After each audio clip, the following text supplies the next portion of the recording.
LA woman is fighting for nursing care for her husband. She says he needs it after suffering not one but two strokes last year. And CBS 2's investigator Christine Lazar joins us now with their story. And Pat and Susie, this is a veteran, so we're dealing with that as well. Now, their insurance denied nursing care coverage despite his doctor's recommendation, and that leaves his wife, who works full-time, to care for him when he can't eat or even sit up on his own. In a matter of minutes, Terry Silvers went from this to this. Lift this arm. Let me help you. Terry is an Army veteran. He suffered 2 strokes last December, sending him into respiratory failure. His brain swelled and part of his skull was removed. It's the worst possible thing. It's horrible. It's absolutely horrible because he's only 52 years old. This is his wife, Mariette Walker, and she is in a fight for the quality of his life. I just feel defeated. After Terry was released from the hospital, he went to a rehab facility. It was there that his doctors recommended he be transferred to a skilled nursing facility, or SNF, because, as the doctor noted, Terry will need multiple caregivers around the clock. He can't walk. He can barely speak. Terry is fed through a G-tube. He's kind of like, I don't want to say a kid, but he just seems like he's extremely vulnerable. Despite the recommendations from the rehab hospital, Terry's insurance denied the claim for skilled nursing, saying it wasn't medically necessary. And I feel like we pay this premium every month. They're happy to take it, but then it's like time to pay for the services, and they won't do it.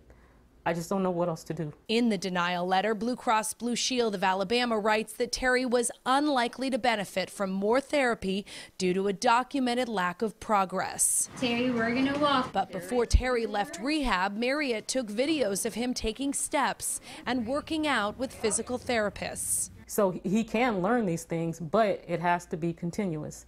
And to stop everything and say we're going to do just range of motion, it's just confining him to the bed. Without a nursing home to take him, Terry has been here at his South LA home with Mariette for the last 2 weeks. The rehab facility gifted her with a caregiver 12 hours a day, but that ends on Sunday. Good job. Proud of you. After that, it will be Mariette who will care for him around the clock. Do you feel capable of doing any of this? No, I don't, but I have no other option. Can you alone get him out of bed? Not by myself. So Terry will likely be bedridden. Insurance will pay for in-home physical and occupational therapy, but that's just 3 days a week for less than an hour at a time. For now, Mariette's employer has allowed her to work from home. If they say, Mariette, come into the office tomorrow, you can't do this anymore, I have to go because I can't lose my job. What do you do with your husband? I don't know.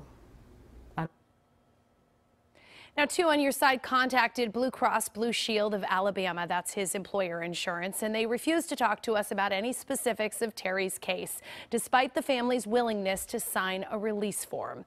All the insurance company would say is that they're continuing to work with the family to assist with ongoing education and support. Meantime, Terry's wife has set up a fundraising page to pay for an in-home caregiver, and that link will be on our website, cbsla.com, under the 2 on Your Side header. Now, we did reach out to the VA because he's a veteran, and they obviously feel terrible for this family. They say they're going to try to do their best to help. So they're going to try to get him to a VA facility and get him some skilled nursing home care there. But again, his insurance at this point adamant that he just doesn't qualify for it. It's too bad, but it's amazing how his wife is. She is an incredible woman. She is, but if her employer says get to work, what's she going to do? What's she going to do? Well, let's leave him at home. VA comes through. Yeah, I hope so. Okay, Christine, thank you. No problem. Great that you could share that story with everyone. Yeah. And if you are a veteran or you know of a veteran that 2 on Your Side can help, we want to hear from you. Please email us at veteransvoices@cbs.com or check out our website, cbsla.com.